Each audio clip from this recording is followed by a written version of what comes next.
তো বন্ধুরা, আজকের মেনুতে কি কি আছে চলো দেখে নিই। সবার ফার্স্টেই দেখো, এখানে আছে ভাত,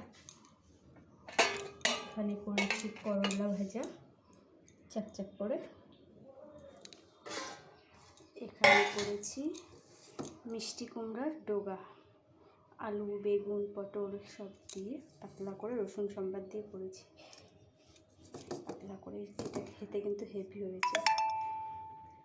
আর সাথে করেছি লাল লাল ঝাল ঝাল মাছের ঝোল। তো এই ছিল আমাদের আজকের মেনু, একদম হালকা পাতলা। তো চলো, তো এই ছিল আমাদের আজকের মেনু, করলা ভাজা, মাছের ঝোল, ডোকা পাতা, ভাত। চলো সবাইকে টাটা।